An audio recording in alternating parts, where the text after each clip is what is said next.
Result: if u is homogeneous function of degree n in independent variables x and y, then x square dou square u by dou x square plus 2xy dou square u by dou x dou y plus y square dou square u by dou y square equals n into n minus 1 into u.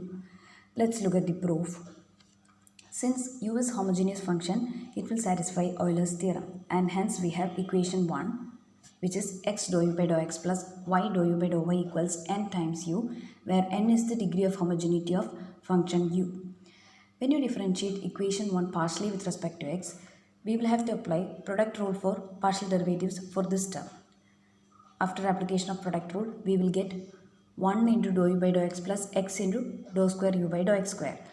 When you partially differentiate this term with respect to x, we have y is a constant, and dou u by dou y, when partially differentiated with respect to x, it becomes dou square u by dou x dou y. And in the RHS, we have n is a constant, derivative of u partially with respect to x is dou u by dou x. Thus we get equation 2. When you partially differentiate equation 1 with respect to y, for the first term we have x into dou square u by dou y dou x, because x is constant when you differentiate partially with respect to y. For this term, now we will have to apply product rule for partial derivatives, by which we get these terms 1 into dou u by dou y plus y into dou square u by dou y square. In the RHS, we have n into dou u by dou y. Here dou square u by dou y dou x can also be replaced by dou square u by dou x dou y by equality of mixed partial derivatives. By replacing dou square u by dou y dou x as dou square u by dou x dou y, we obtain equation 3.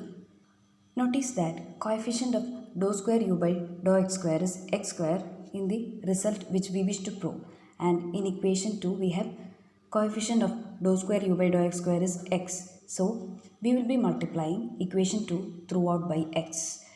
Similarly, when you notice equation 3, coefficient of dou square u by dou y square is y, and in the result which we wish to prove, coefficient of dou square u by dou y square is y square. Therefore, equation 3 will be multiplied throughout using y. After which we will add both the equations, that is x multiplied to equation 2 plus y multiplied to equation 3 is evaluated. This is the equation which we get after adding x multiplied to equation 2 and y multiplied to equation 3. Here we have x dou u by dou x plus y dou u by dou y can be replaced by nu using equation 1. Similarly, in the RHS also we get x dou u by dou x plus y dou u by dou y, which can be replaced by nu. Thus our RHS become n times nu, which is n square u. When nu in the LHS is taken to RHS, we have the RHS obtained as n square u minus nu, which can be written as n into n minus 1 into u. Thus we have the desired result proved. Whenever u is a homogeneous function, we have x square dou square u by dou x square plus 2xy dou square u by dou x dou y plus y square dou square u by dou y square equals n into n minus 1 into u, where n is the degree of homogeneity of function u.